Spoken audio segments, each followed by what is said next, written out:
मोक्षमार्गस्य नेतारम् भेत्तारं कर्मभूभृताम् ज्ञातारं विश्वतत्त्वानां वन्दे तद्गुणलब्धये वन्दे तद्गुणलब्धये मोक्षमार्ग के नेता एवं कर्म पर्वतों के भेदक और विश्व के सब तत्वों के ज्ञायक चेतन संवेदक सद्गुण आप समान प्राप्त हो यही भावना भाकर देव विनय पूर्वक करूं वंदना बारंबार जिनेश्वर देव बारंबार जिनेश्वर देव।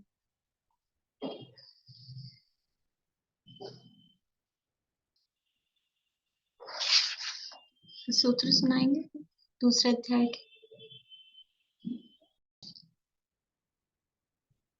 तत्वार्थ सूत्र नामक के महाशास्त्र है आचार्य उमा स्वामी देव द्वारा रचित। इसके अंतर्गत दूसरा अध्याय अपना चल रहा है और दूसरे अध्याय में जो पहला प्रकरण था 5 जीव के असाधारण 5 भाव वो चर्चा हुई। उसके बाद में दूसरा प्रकरण क्या था, जीव का लक्षण उपयोगो लक्षणम और सद्विदष्ट चतुर्भेदे 2 सूत्र उसमें दिए थे, वो भी हुआ, जीव का लक्षण भी बताया। इसके बाद में अब तीसरा टॉपिक चल रहा है जीव के भेद प्रभेद। तो जीव के भेद प्रभेद में संसारी जीवों के भेदों की चर्चा चल रही है और उसी के अंतर्गत अब यहाँ पर इंद्रियों का प्रकरण शुरू हुआ है कि इंद्रियां कितने प्रकार की होती हैं और कौन कौन सी होती हैं। तो हमने देखा था पिछली क्लास में, ध्यान होगा आपको, कि इंद्रिय किसे कहते हैं, 2-3 तरह से उसकी परिभाषा हमने देखी थी। किसे कहते हैं इंद्रिय?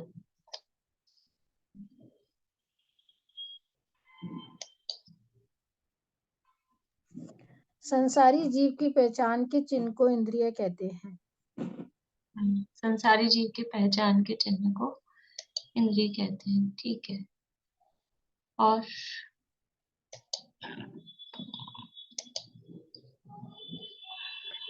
आपने सर्वार्थ सिद्धि के आधार से बताई थी कि इंद्री माने आत्मा, आत्मा जिसके माध्यम से पहचाना जाए उसे इंद्री कहते हैं। और एक शायद राजवाटिक के उससे बताई थी कि कर्म के कारण जीवों की चतुर्गति में भ्रमण कराने में निमित्त होने से कर्म को इंद्रियां कहते हैं।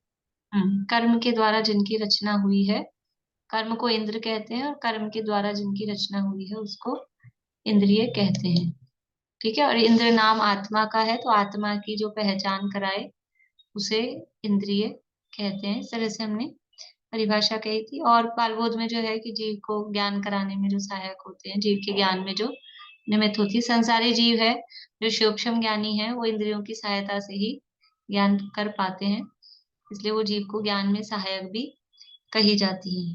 कितनी होती है इंद्रियां? इंद्रियां कितनी होती हैं? बोलिए आभा जी, कौन सी है इंद्रियां? इंद्रियां 5 होती है, स्पर्श रस गंध वर्ण। स्पर्श इंद्रिय, रसना इंद्रिय, घ्राण इंद्रिय, कर्ण इंद्रिय और एक और स्पर्श रस गंध कर्ण, चक्षु इंद्रिय। देखिए आप, इंद्रिय और इंद्रिय के विषय 2 अलग अलग चीजें हैं। यहाँ 2 सूत्र दिए हैं, स्पर्शन रसना घ्राण चक्षु श्रोत्राणी, एक ये सूत्र है 19 नंबर का, और फिर उसके बाद में 20 नंबर का सूत्र दिया है स्पर्श रस गंध वर्ण शब्दास तदर्थ। तो इंद्रियां अलग हैं, इंद्रियों के विषय अलग हैं। आपने कुछ तो बोल दिए हैं विषय, कुछ बोल दिए इंद्रियां, ऐसा नहीं है। थोड़ा सा माइंड यानी उसमें अपने को क्लियरिफिकेशन रहना चाहिए, स्पष्ट रहना चाहिए मामला कि इंद्रियां कौन सी हैं, इंद्रिय के विषय कौन से हैं। इसीलिए आप अटक गए थे, स्पर्श रस गंध वर्ण बोलने के बाद अटक गए, क्योंकि फिर उसके बाद इंद्रिय कौन सी बोले, ठीक है ना। इंद्रियां 5 होती हैं। स्पर्शन, स्पर्शन इंद्रिय का विषय है, स्पर्श दूसरी है रसना। रसना इंद्रिय का विषय है रस। रस तो है उसका विषय, इंद्रिय है रसना। ठीक है ना। घ्राण, घ्राण का विषय है गंध। फिर है चक्षु, चौथी इंद्रिय है चक्षु, क्रम से है। चक्षु इंद्रिय का विषय है वर्ण। और पांचवी इंद्रिय है कर्ण। कर्ण, कर्ण का विषय है शब्द। तो विषय अलग है, इंद्रियां अलग हैं। ठीक है। स्पर्शन, रसना, घ्राण, चक्षु, कर्ण, ये नाम बराबर अच्छे से याद होने चाहिए। बच्चों की क्लास नहीं है, हम कुछ भी बोलते हैं। स्पर्श, फिर रसना, फिर रस, फिर गंध। गंध इंद्रिय नहीं है, घ्राण इंद्रिय है। गंध का ज्ञान उससे होता है, इंद्रिय तो घ्राण है। स्पर्शन, रसना, घ्राण, चक्षु, कर्ण, ये 5 इंद्रियां हैं। ये 5 इंद्रियां कितने प्रकार की होती हैं? 5 इंद्रियां कितने प्रकार की होती हैं? बोले कांता आंटी।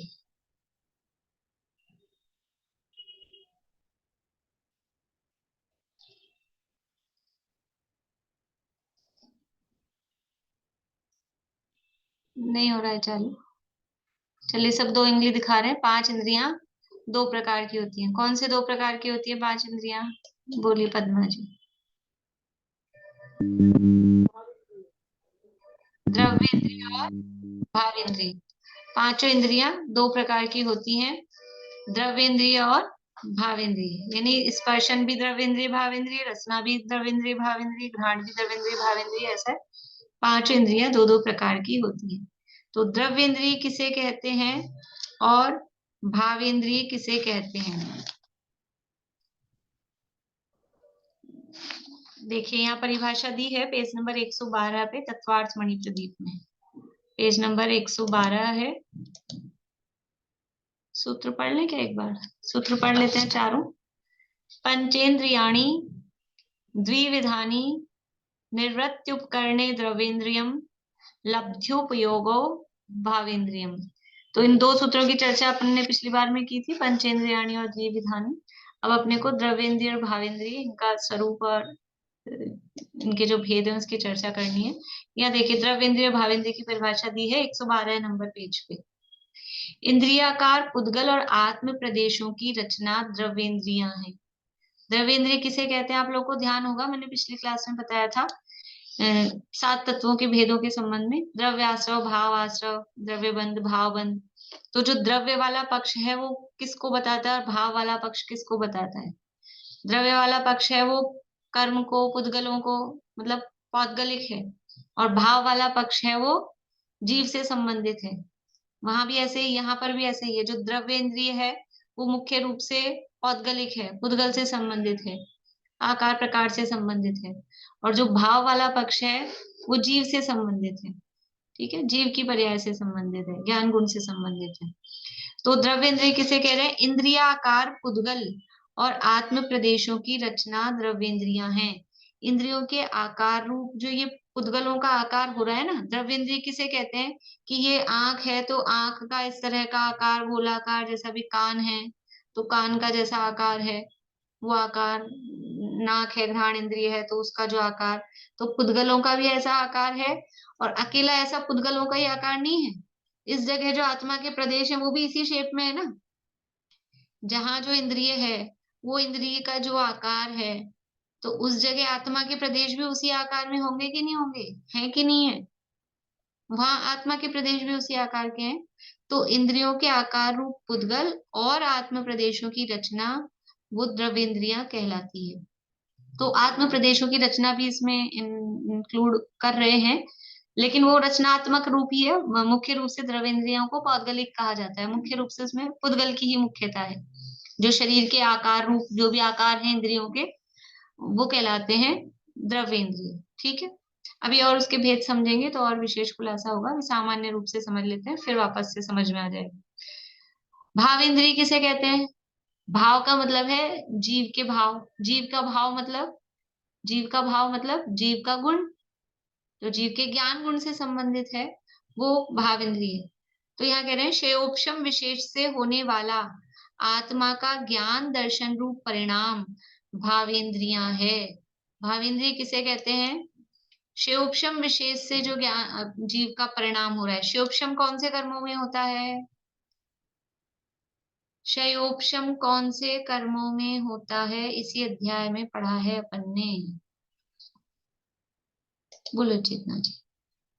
4 घातीय कर्मों में ही क्षयोपशम होता है। 4 घातीय कर्मों में ही शयोपशम संभव है, इसके अलावा आघाती कर्मों में तो शयोपशम होता नहीं है। अब यहाँ कह रहे हैं कि शयोपशम विशेष से होने वाला आत्मा का ज्ञान दर्शन रूप परिणाम। तो कौन से गुणों को ले रहे हैं 4 घातीय कर्मों में से? 2, मतलब 4 घातीय कर्म है, 4 गुणों से संबंधित है, 4 गुणों को घातते हैं। तो यहाँ कौन से गुणों को ले रहे हैं? ज्ञान और दर्शन गुण। अच्छा, ज्ञान और दर्शन गुण का परिणमन और कुछ भी कहलाता है क्या? ज्ञान दर्शन गुण का परिणमन कुछ और कहलाता है?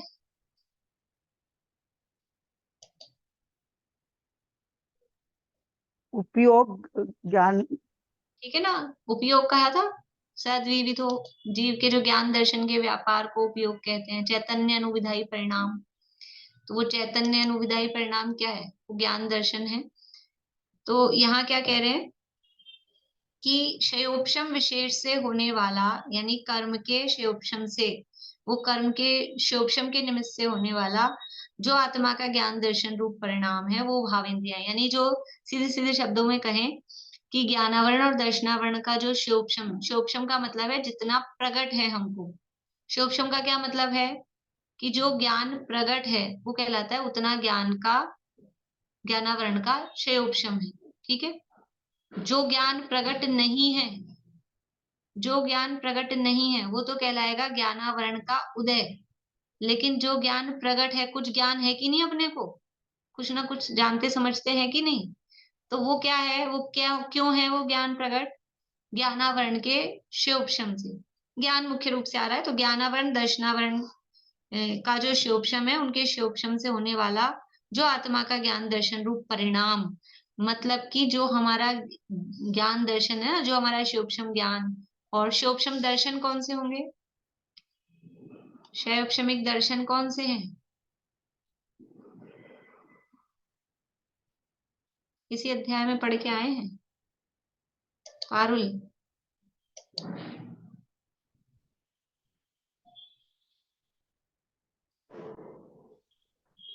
शैवक्षमिक भाव के भेदों को, और फिर उसमें दर्शन शब्द आ रहा है क्या? कौन से है शैवक्षमिक दर्शन? चक्षु दर्शन, चक्षु दर्शन, अचक्षु दर्शन, अवधि दर्शन और केवल दर्शन। चारों शैवक्षमिक हैं?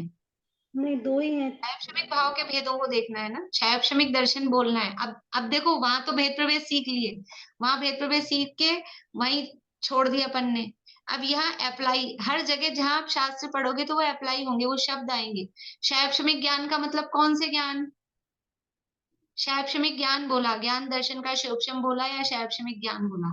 तो कौन सा ज्ञान? हमको क्या पता कौन सा ज्ञान, हमने तो शैवक्षमिक भाव के भेद पढ़ लिए, वहां छोड़ दिए, वो रट लिए, एग्जाम दे देंगे।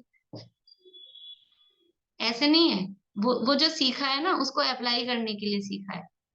बोलिए शिमला भाभी, शैवक्षमिक ज्ञान कौन से हैं? मति ज्ञान और श्रुति ज्ञान। मति और श्रुत। और मति ज्ञान, श्रुति ज्ञान, अवधि ज्ञान और मन प्रय ज्ञान। और सोच लीजिए, कुछ बढ़ाना हो तो थोड़ी देर में फिर। नहीं, यही है शैक्षणिक ज्ञान।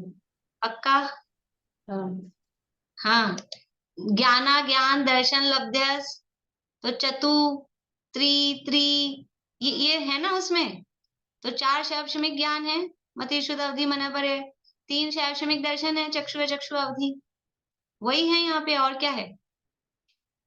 वही बात चल रही है। शैवक्षम विशेष से होने वाला आत्मा का ज्ञान दर्शन रूप परिणाम, यानी जो ज्ञानावरण दर्शनावरण का जो शैवक्षम, जिस जीव को जितना शैवक्षम प्रकट है। मति शुद्ध ज्ञान तो है ही सामान्य रूप से, जितना है उतना अलग बात है, लेकिन मति शुद्ध ज्ञान, और जिनको भी अवधि ज्ञान हो, मनपरे ज्ञान हो, तो वो भी ज्ञानावरण दर्शनावरण के शैवक्षम के अंतर्गत आएगा। तत्संबंधी दर्शनावरण का भी शैवक्षम होगा। वो सब क्या कहलाता है? वो भाव इंद्रिय। भाव इंद्रिय मतलब हमारा वर्तमान का प्रगट शैवक्षम ज्ञान, जितना हमको ज्ञान अभी वर्तमान में शोभशम है, वो भावेंद्रिय। द्रव्येंद्रिय तो है ये जो शरीर के आकार रूप है, शरीर की रचना रूप है, उसी रूप से आत्मा प्रदेशों की रचना, वो भी मतलब प्रदेशों की रचना ही है, उसमें कोई बात वो नहीं है, वो तो द्रव्येंद्रिय है। लेकिन भावेंद्रिय का मतलब क्या? भावेंद्रिय का मतलब है अपना ज्ञान, वो है भावेंद्रिय। तो ये आंख, जब हम कहते हैं ना ये आंख देखती है, क्या ये आंख तो है द्रव्येंद्रिय, तो पौद्गलिक है, ये नहीं देखती है, तो फिर देखता कौन है? कि वो जो शोभशम ज्ञान, जितना ज्ञान का उघाड़ है, शोभशम जितना प्रकट है, उसके अनुसार देखना जानना होता है, वो है भावेंद्रिय। तो वास्तव में ज्ञान किससे होता है? असली कारण कौन है ज्ञान का? अभी जो इंद्रिय ज्ञान हमको हो रहा है, द्रव्येंद्रिय या भावेंद्रिय? कि वो अपनी भावेंद्रिय। द्रव्येंद्रिय भी कारण होती है, उसमें भी सहायता, उसकी भी सहायता होती है, लेकिन प्रमुख कारण, मुख्यतः से कारण क्या है? कि जितना ज्ञान का शोभशम होता है उस हिसाब से जानने में आता है, वो भावेंद्रिय कहलाती है। बोलिए आशांति। जैसे अब स्पेक्स लगाते हैं या कान में कम सुनने की मशीन लगाते हैं, तो इसका मतलब सूक्ष्म ज्ञान कम हो गया?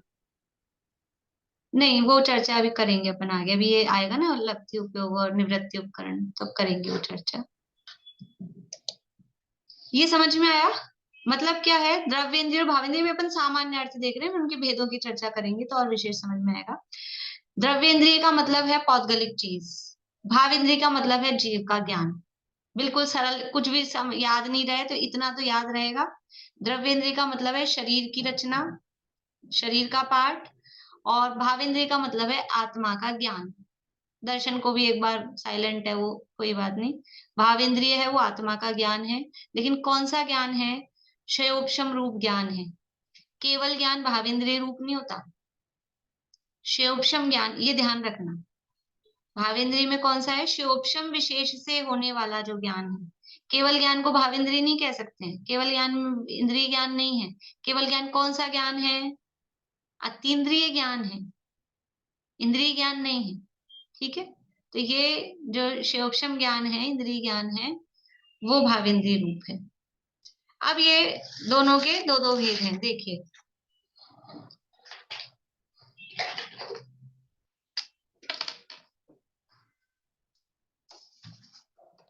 इंद्रियां,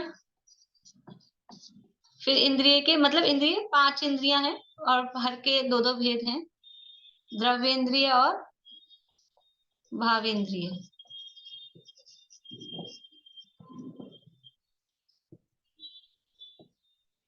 अब ये जो द्रव्येंद्रिय है, ये शरीर पौद्गलिक रूप है, इसके दो भेद हैं। सूत्र में कहा निर्वृत्त्युपकरणे द्रव्येंद्रियम। द्रव्येंद्रिय दो रूप है, एक तो है निर्वृत्ति और दूसरा है उपकरण। द्रव्येंद्रिय के दो भेद हैं, निवृत्ति और उपकरण। तो ये जो निवृत्ति उपकरण है, इसकी संधि विच्छेद बता दिए थे मैंने आप लोगों को, शायद मेरे को ऐसा ध्यान है, बता दिए थे उस दिन। ये दो शब्द बनेंगे निवृत्ति और उपकरण, तो संधि होके निवृत्ति उपकरणे, वो संधि होके बना है। द्रव्येंद्रिय के दो भेद हैं, निवृत्ति और उपकरण। ठीक है, फिर निवृत्ति के भी दो भेद हैं, एक अभ्यंतर निवृत्ति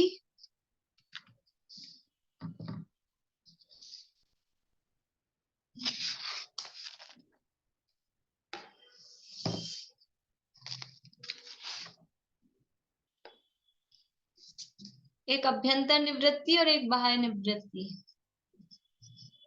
अभ्यंतर निवृत्ति और दूसरा है बाह्य निवृत्ति।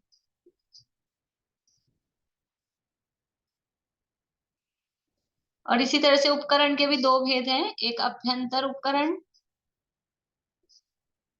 और एक बाह्य उपकरण।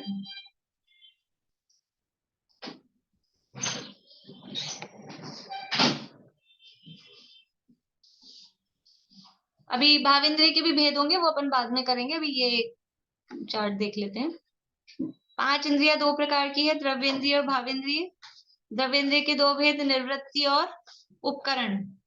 फिर हर के दोनों में से ही प्रत्येक के दो दो भेद हैं, अभ्यंतर निवृत्ति, बाह्य निवृत्ति, अभ्यंतर उपकरण और बाह्य उपकरण।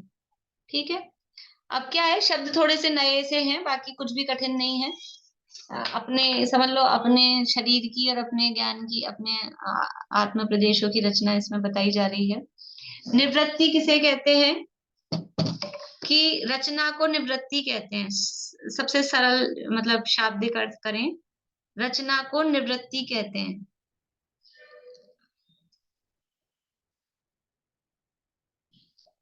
तो वो रचना कैसे हो रही है कि नाम कर्म से जिसकी रचना हो, देख लीजिए यहाँ पीछे दिया है वहीं 112 पेज पे, नाम कर्म से जिसकी रचना हो उसे निवृत्ति कहते हैं।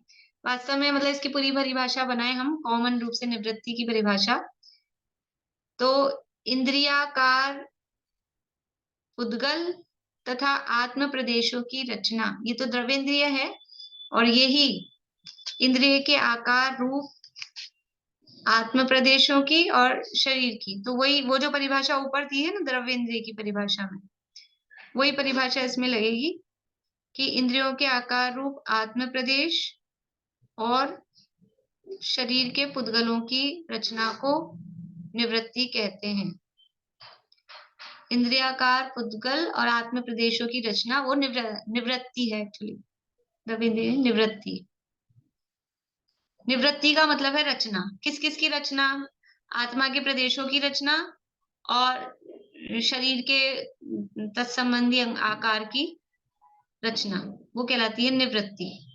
द्रव्येंद्रिय की बात चल रही है। बात किसकी चल रही है?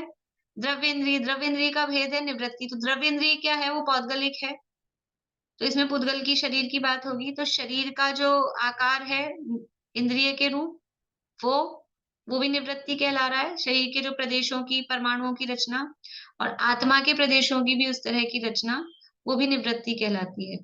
तो ये दो प्रकार की है, एक अभ्यंतर निवृत्ति और एक बाह्य निवृत्ति। तो अभ्यंतर क्या है? अब दो चीजें हैं ना परिभाषा में, एक तो आत्मा के प्रदेश और एक शरीर के आकार प्रकार, शरीर के परमाणु। तो जो आत्मा के प्रदेश हैं, इंद्रियाकार जो आत्मा के प्रदेशों की रचना है, वो कहलाती है अभ्यंतर निवृत्ति। यहाँ से पढ़ लीजिए, आत्म प्रदेशों की चक्षु आदि इंद्रिय के आकार रूप रचना अभ्यंतर निवृत्ति है। पेज नंबर 112 पे दिया है। आत्म प्रदेशों की चक्षु आदि इंद्रिय के आकार रूप रचना वो अभ्यंतर निवृत्ति है। पर एक बार समझ लेंगे तो रटने की जरूरत नहीं है, मतलब कुछ ऐसा कठिन नहीं है, एक बार समझ में आ जाए बात। द्रव्येंद्रिय में क्या है कि वो पौद्गलिक रचना की बात है। उस द्रव्येंद्रिय के दो भेद है, निवृत्ति और उपकरण। तो निवृत्ति में क्या है? रचना की मुख्यता है। किसकी रचना है? आत्मा के प्रदेशों की रचना और वहीं शरीर के परमाणुओं की रचना। तो जो आत्मा का प्रदेश उस आकार रूप, जैसे चक्षु इंद्रिय है ना, चक्षु इंद्रिय का आकार है एक्चुअल में आकार, ये इतना बड़ी पूरी चक्षु इंद्रिय नहीं है, वो है मसूर की दाल के बराबर, उसका आकार कहा गया है। वैसे भी डॉक्टर्स भी जो कहते हैं आंख में जो असली है देखने का काम, जो भी रेटिना का हो जो भी है, वो छोटा सा ही होता है। तो मसूर की दाल समझते हैं, मसूर होता है एक काला लाल, तो वो इतनी छोटा सा जो होता है वही उसका आकार है एक्चुअल में इंद्रिय का। तो बाकी सब तो अभी क्या है, वो उपकरण है, वो अभी अपन आगे देखेंगे। तो अब वो जो मसूर की दाल के आकार की जो इंद्रिय है, तो वो शरीर के पुद्गल जिसका ऑपरेशन वगैरह होता है, समझ लीजिए आंखों का ऑपरेशन कराते हैं, कैक्टस वगैरह का और भी जो भी, तो वो ऑपरेशन जिसमें हो रहा है वो किस में हो रहा है? आत्मा के प्रदेशों में हो रहा है कि शरीर में हो रहा है? वो ऑपरेशन तो शरीर का होता है। तो वो जो शरीर के परमाणु उस तरह के हैं गोलाकार, वो जो शरीर के परमाणु उस तरह के हैं वो तो कहलाएगी बाह्य निवृत्ति, ठीक है। और उसी जगह गोलाकार आत्मा के प्रदेश भी वैसे ही होंगे कि नहीं होंगे? जैसे ये उंगली ऐसी है लंबी, तो आत्मा के प्रदेश भी ऐसे लंबाई में रहेंगे कि नहीं रहेंगे? ऐसे ही रहेंगे। तो ऐसे ही वहां वो एक गोलाकार रूप से रचना है शरीर की कुछ परमाणुओं की, तो आत्मा के प्रदेश भी उस गोलाकार रूप से वहां पर हैं। तो वो जो आत्मा के प्रदेश गोलाकार रूप से हैं वो कहलाती है अभ्यंतर निवृत्ति। और उसी जगह, क्योंकि दोनों एक क्षेत्रावगाह रूप से हैं, आत्मा और शरीर, जीव और शरीर, तो उसी जगह जो शरीर के पुद्गल गोलाकार रूप से हैं वो कहलाती है बाह्य निवृत्ति। और उसी जगह जो आत्मा के प्रदेश गोलाकार रूप से हैं वो कहलाती है अभ्यंतर निवृत्ति। तो ये आंख में समझना, उदाहरण आंख का ही मिलेगा ज्यादातर सभी शास्त्रों में, वो समझना आसान है क्योंकि उससे थोड़ा समझ लो अपन परिचित भी हैं। बाकी सब में थोड़ी बहुत कोशिश कर लेंगे जो जो आकार है, लेकिन किसी किसी में एकदम नहीं भी समझ में आए, पर वो आंख से समझना सरल पड़ता है, इसलिए आंख का उदाहरण दिया है। ठीक है, इसी तरह से और इंद्रियों में समझ लेना। कर्ण इंद्रिय है, तो कर्ण इंद्रिय का आकार जौ की नाली के समान एक्चुअल में जो आकार है ना, शास्त्रों में दिए हैं सबके इंद्रियों के आकार। तो जौ की नली, अब ये जौ जो उगते हैं उसकी कोई वो नली टाइप की, वैसा लंबा समझ लेना, कुछ ऐसा वैसा आकार, एक्चुअल आकार वो दिया है। तो वैसे ही आत्मा के प्रदेश उस नली के आकार रूप, और वैसा ही वहां पर वो शरीर के जो परमाणु हैं वो, ये सब तो क्या है, ये जो दिख रहा है ना, ये कर्ण इंद्रिय नहीं है। ये तो कान कट भी जाए, किसी का नहीं भी होता है बाहर, तो भी सुनने की शक्ति है। वो जो आप पूछ रहे थे ना कि वो कम सुनाई दे रहा है, तो शोक्षम कम नहीं हुआ है। वो उपकरणों में, ये सब उपकरण है, अभी अपन उपकरण भी पढ़ेंगे।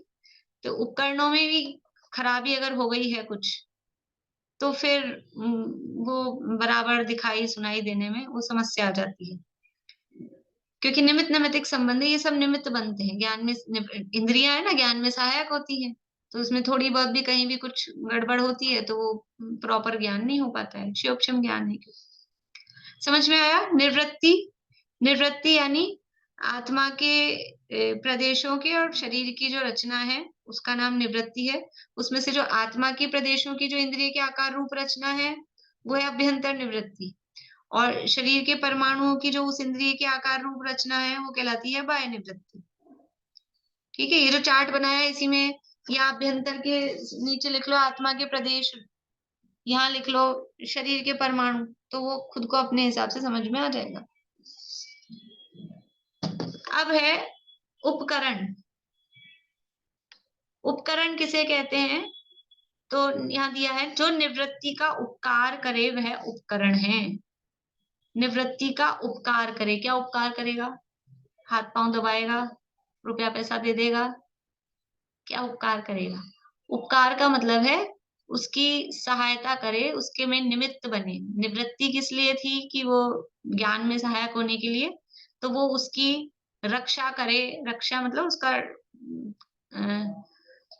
रक्षा ही करे, मतलब ध्यान, जैसे ये आंख में ये पलक वगैरह है तो ये आंख की रक्षा करती है ना, तो ऐसा निवृत्ति का उपकार करे, सहायता करे, सुरक्षा करे, कुछ भी कहो, वो कहलाता है उपकरण। क्योंकि एक्चुअल में जो इंद्रिय है वो तो अंदर है, वो दिख नहीं रही है, वो छुपी हुई है।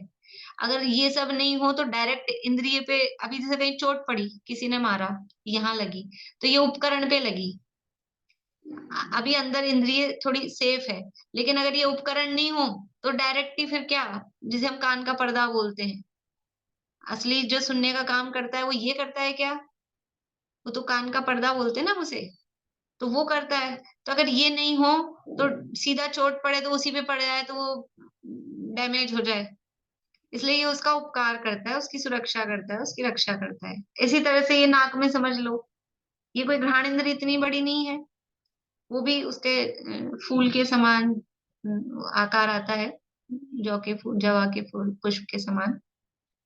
तो ये सब भी क्या है कि वो सुरक्षा करती हैं, वो जो इंद्रिय अंदर सूक्ष्म है उसकी सुरक्षा करती हैं। इसलिए जो निवृत्ति का उपकार करे वह उपकरण है। तो उपकरण भी दो प्रकार का है, एक अभ्यंतर उपकरण और एक बाह्य उपकरण।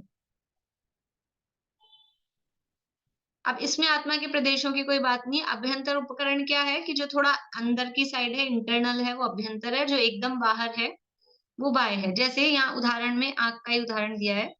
जिस प्रकार चक्षु इंद्रिय में जो काला व सफेद मंडल यानी गट्टा, मतलब जो ये दिख रही है ना अपने को व्हाइट और ये ब्लैक, ये इतना बड़ा, जो जिसे क्या बोलते हैं, कुछ लोग हीरा भी बोलते हैं, आंख का हीरा, और जो भी बोले, जो काला दिखता है अंदर, काला भूरा नीला जिसका जिस भी रंग का हो, और बाकी की आंख व्हाइट होती है। ये जो आंख बनाते हैं, ये जो आंख है, समझ लीजिए ये आंख है, तो ये जो है ये ब्लैक होता है और ये व्हाइट है बाहर का। तो ये जो पूरा है ना, ये पूरा ही, ये व्हाइट वाला भी और ये ब्लैक वाला भी, ये सब क्या है, ये अभ्यंतर उपकरण है, ये उपकरण है। आंख तो उसके अंदर जो मसूर के बराबर जो छोटा जो भी रेटिना है, असली चक्षु इंद्रिय तो वो है। और ये सब जो दिख रहा है इतना बड़ा अपने को, व्हाइट और ब्लैक जो भी है, ये सब क्या है, उपकरण है। तो ये है चक्षु इंद्रिय में ये सब है अभ्यंतर उपकरण। जो अपनी आंख में ये ब्लैक एंड व्हाइट जो हिस्सा है, ये है अभ्यंतर उपकरण। और जो इसके ऊपर पलक आ रही है, ये पलक आ रही है, आई लैशेज है ना, ये रक्षा करती है ना आई लैशेज धूल मिट्टी से। जैसे ही कहीं कुछ एकदम आंधी आती है तो आंख बंद हो जाती है, ऑटोमेटिक कवर लगा हुआ है, ढक्कन लगा हुआ है आंख के ऊपर। जरा सी भी कोई खतरा होता है तो तुरंत वो बंद होता है। तो ये उसकी रक्षा करती है, सहायता करती है। तो जो पलके हैं और ये समझ लीजिए आईब्रोज वगैरह हैं, जो भी है, बाहर का जो ये हिस्सा है वो बाह्य उपकरण है, और अंदर का व्हाइट एंड ब्लैक वाला है वो अभ्यंतर उपकरण है। तो ये कहलाते हैं उपकरण। ये उपकरण क्यों है कि यद्यपि ये डायरेक्टली जानने का काम और ऐसा कुछ नहीं करते, लेकिन फिर भी ये नहीं हो, इनमें कोई खराबी हो तो भी जानना नहीं होगा। जानने का काम द्रव्येंद्रिय रूप से भी वो रेटिना से, उससे ही होता है देखने का काम। मतलब साइंस के हिसाब से भी जो देखती, ये व्हाइट हिस्से से नहीं देखना होता है, इतना बड़ा जो पूरा ब्लैक है उससे नहीं देखना होता है। देखने का काम वो जो छोटा अंदर रेटिना है उससे होता है। लेकिन फिर भी ये पूरा अगर कहीं इसमें कुछ खराबी हो जाती है, कुछ डैमेज हो जाता है, तो सही नहीं दिखता है, बिल्कुल नहीं दिखता है। कभी किसी को ऐसे तिरछा दिखने वाली प्रॉब्लम हो जाती है, कुछ और दूसरी दूसरी प्रॉब्लम्स हो जाती हैं। तो वो उपकरण भी बराबर प्रॉपर होना चाहिए। ये सब निमित्त नैमित्तिक संबंध है। यद्यपि ज्ञान जीव का है और शिवोपशम प्रकट है, ज्ञान का शिवोपशम प्रकट है, लेकिन क्योंकि हमारा इंद्रियाधीन ज्ञान है, पराधीन ज्ञान है, तो अकेले शिवोपशम से ज्ञान नहीं हो पाता है। उसके लिए ये हमारे उपकरण, निवृत्ति, ये सब बराबर सही होनी चाहिए। इतने से भी नहीं होता है हमको, फिर भी एक और उपकरण और चाहिए।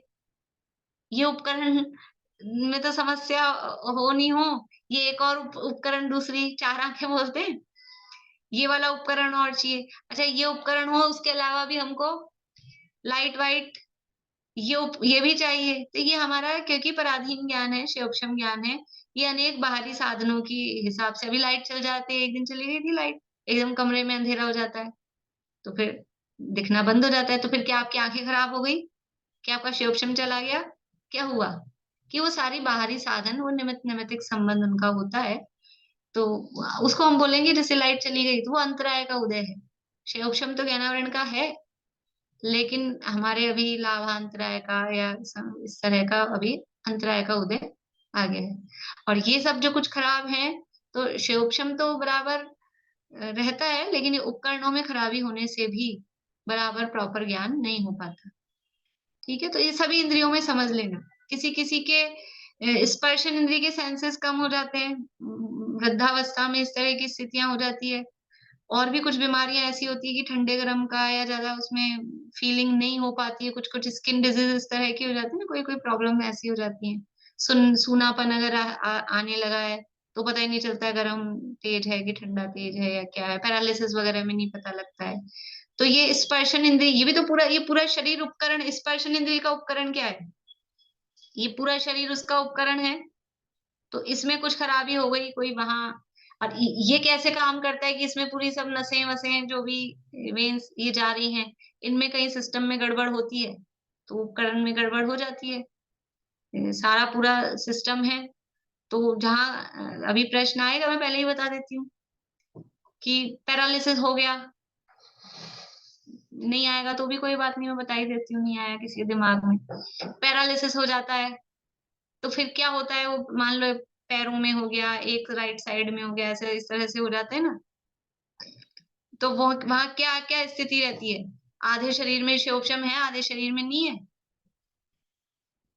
क्या है कि वो, कुछ लोग ऐसा भी भ्रम चलता है दुनिया में, मान लीजिए पैरों में पैरालिसिस हो गया तो पैरों में जान नहीं है, शक्ति नहीं है, कुछ पता नहीं चलता, तो लोग ऐसा भी कहते हैं कि वो आत्मा के प्रदेश पैरों से सिकुड़ के सारे ऊपर आ गए, पैरों में आत्मा के प्रदेश नहीं रहे। ऐसा नहीं होता है। पैरों में से आत्मा के प्रदेश सिकुड़ के ऊपर आ गए तो वो पैर ही मृत हो जाएंगे, फिर पूरे ही डेड बॉडी जैसे हो जाएंगे। तो ऐसे आत्मा के प्रदेश सिकुड़ के ऊपर नीचे नहीं आ जाते हैं। आत्मा के प्रदेश तो हैं, देखो आत्मा के प्रदेश पूरे शरीर में, आप लोगों ने सुना होगा, रोटेशन चलता है, घूमते रहते हैं। नहीं सुना तो सुन लीजिए जिन्होंने नहीं सुना हो। आत्मा के यहाँ असंख्यात प्रदेश रूपी आत्मा इस शरीर में है, और बीच के 8 प्रदेश छोड़ के, जो नाभि स्थान पे 8 प्रदेश होते हैं सेंटर के, उनको छोड़ के, मतलब वो अपनी धुरी पे ही घूमते रहते हैं। जैसे पंखा नहीं होता है, वो बीच वाला गोला तो अपनी धुरी पे घूमता रहता है, बाकी पंखुड़ियां वो ऐसे घूमती रहती हैं। ऐसे ही आत्मा के पूरे प्रदेश निरंतर प्रति समय रोटेट होते रहते हैं। जो भी पैर में है वो सिर में आ जाएंगे, जो सिर में है वो पैर में चल जाएंगे। तो आत्मा के सारे ही प्रदेशों में जो शिवोक्षम है, वो कोई ऐसे यहाँ थोड़ी ना होता है कि ज्ञान का शिवोक्षम तो यहाँ है और स्पर्श का शिवोक्षम यहाँ है, ऐसा कुछ होता है। रसना का शिवोक्षम अकेला यही वाले प्रदेशों में है, रस संबंधी, ऐसा नहीं होता। पूरे आत्मा के प्रदेशों में शिवोक्षम पूरा एक सा ही होता है, लेकिन अकेले शिवोक्षम से पार नहीं पड़ती है। अभी कहा ना कि पराधीन ज्ञान है, तो आत्मा, अगर पूरे आत्मा के प्रदेशों में शिवोक्षम ऐसा है तो यहीं रसगुल्ला रखो और यहीं स्वाद आ जाना चाहिए, क्योंकि रसना इंद्रिय का शिवोक्षम भी सब जगह है। तो यहाँ हाथ पे रसगुल्ला रखो, आंख से देखने पर ही स्वाद आ जाना चाहिए, यहाँ भी आत्मा के प्रदेश है और यहाँ पे भी शिवोक्षम है। तो स्वाद अकेला यहीं से क्यों आता है? क्योंकि उस शिवोक्षम को तत्संबंधी उपकरण, निवृत्ति, उनकी भी आवश्यकता पड़ती है। जब वो यहाँ आएगा इन आत्म प्रदेशों पे, रसना इंद्रिय वाले, तभी स्वाद होगा, स्वाद आएगा। तो जैसे स्पर्शन तो पूरा शरीर रूपी है, तो कहीं से भी हमको स्पर्श फील होता है। तो अब वो जो पैरालिसिस हो गया और कहीं आत्मा के प्रदेशों में कुछ ज्ञान, मतलब हमको लग रहा है महसूस नहीं हो रहा है, तो क्या है कि वो उतना उतना पैरों में कुछ सेंस नहीं रहा, तो उतना उतना वो जो पूरा स्पर्शन इंद्रिय रूप उपकरण है, वो उपकरण में खराबी है। पैर भी उपकरण है ना स्पर्शन इंद्रिय के, तो जिसके पैरों में मान लो जान नहीं है, फीलिंग नहीं आ रही है, पैरालिसिस हो गया है, तो वो उतना उपकरण उसका खराब हो गया है, इसलिए वहां पर उसको कुछ फीलिंग, कुछ ज्ञान समझ में नहीं आता है। क्योंकि ये निमित्त नैमित्तिक संबंध है, उपकरण भी बराबर पूरे सही होने चाहिए, तभी। अरे हमारे जुकाम लग जाती ना, तो जुकाम लग जाती तो हमको स्वाद आना बंद हो जाता है।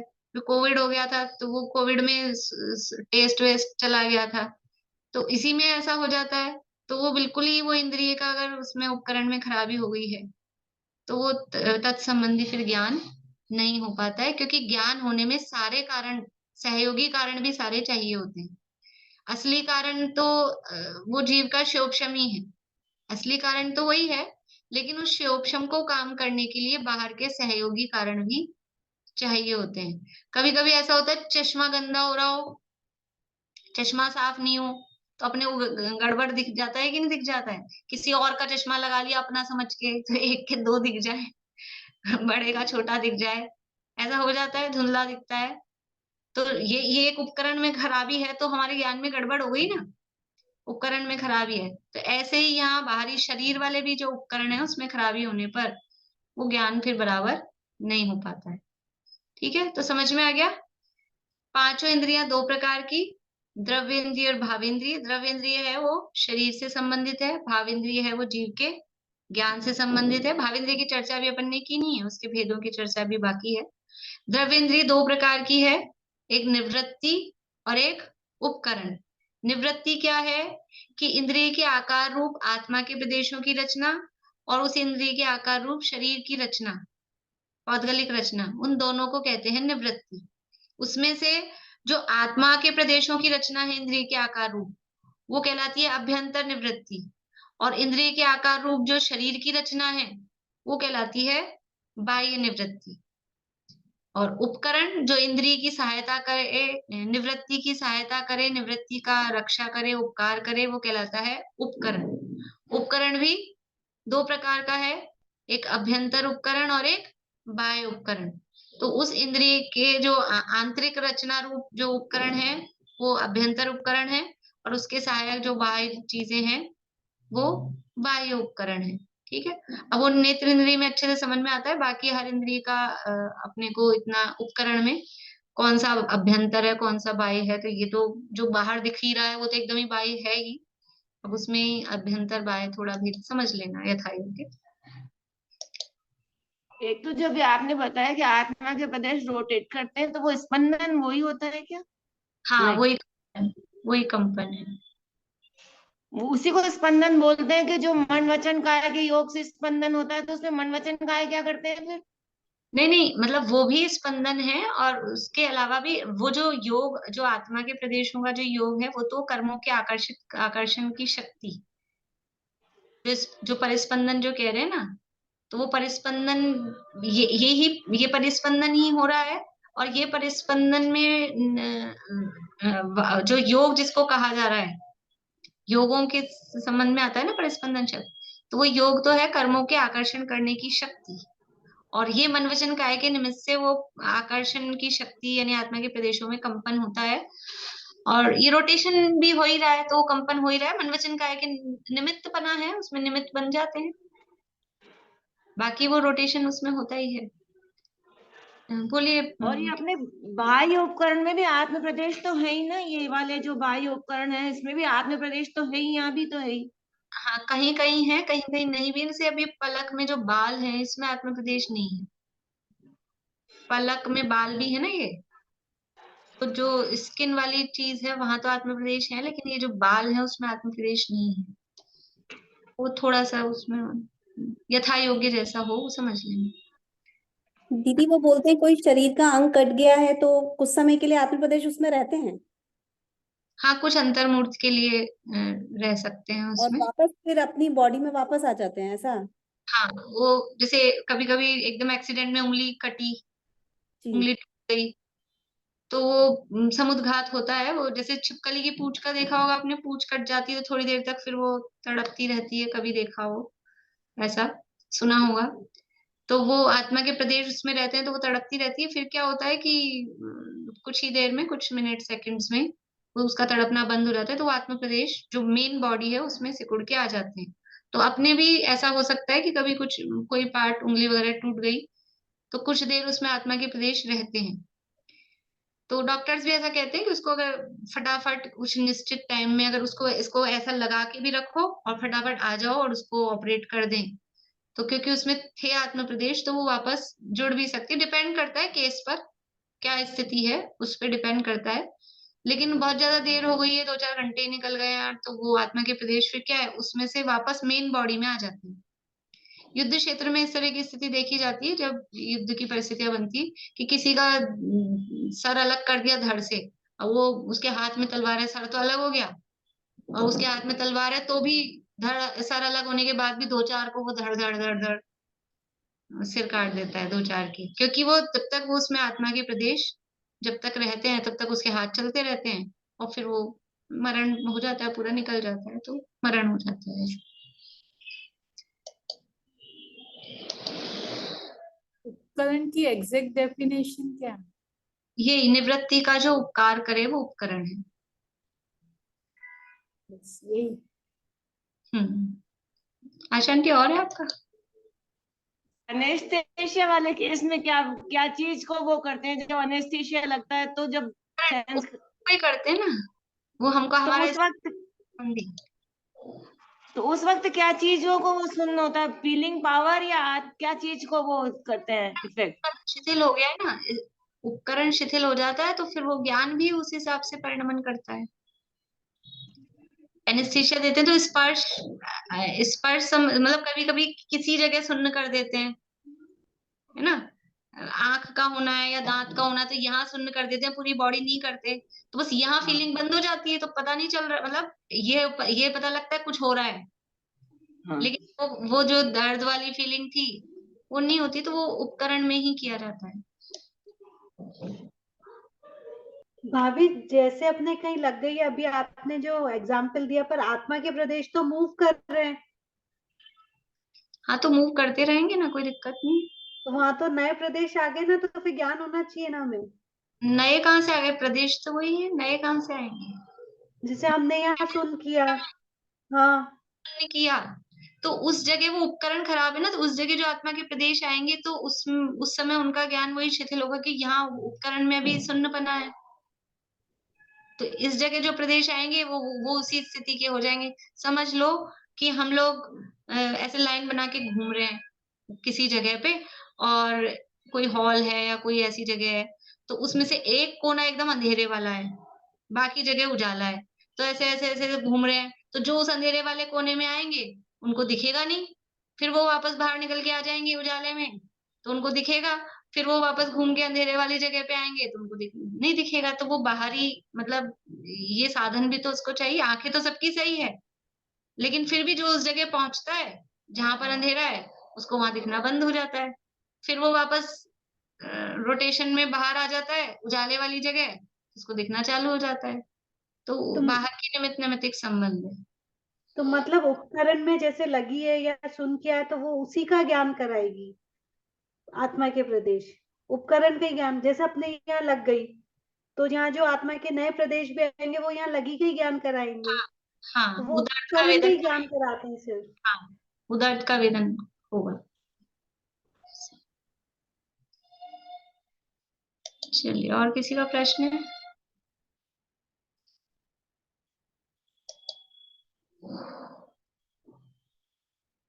समझ में आ गई बात? अब है भावेंद्रिय। भावेंद्रिय किसे कहते हैं? भावेंद्रिय है कि जो आत्मा का सूक्ष्म ज्ञान रूप है। भावेंद्रिय को अपन ने भी देखा था कि सूक्ष्म विशेष से होने वाला जो आत्मा का ज्ञान दर्शन रूप परिणाम है वो भावेंद्रिय है। ये भावेंद्रिय भी कितनी प्रकार की है? 2 प्रकार की है। भावेंद्रिय 2 प्रकार की है।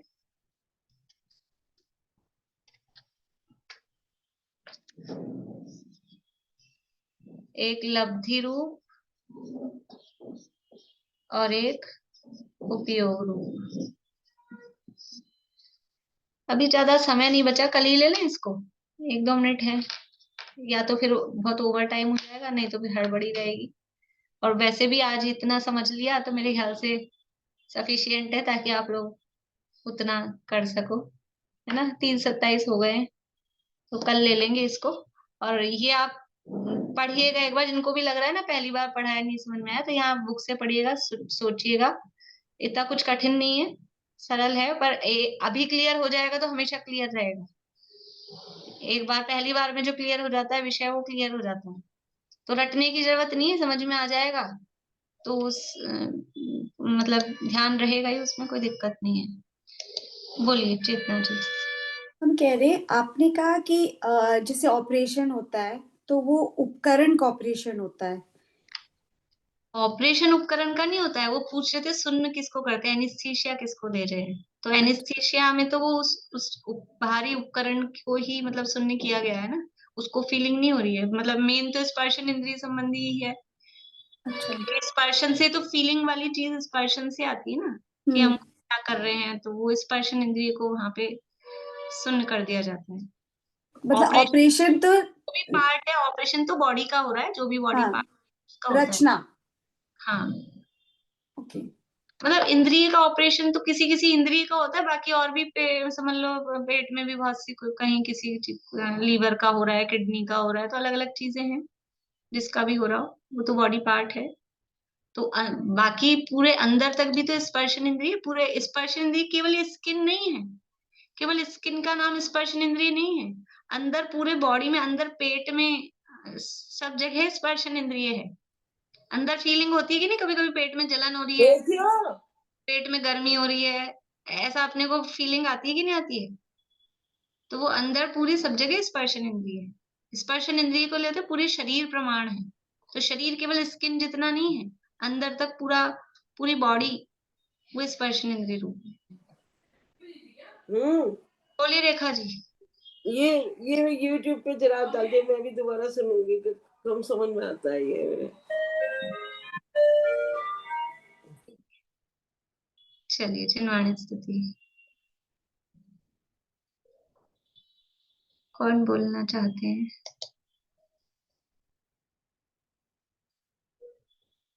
सुधा जी आप बोलेंगे?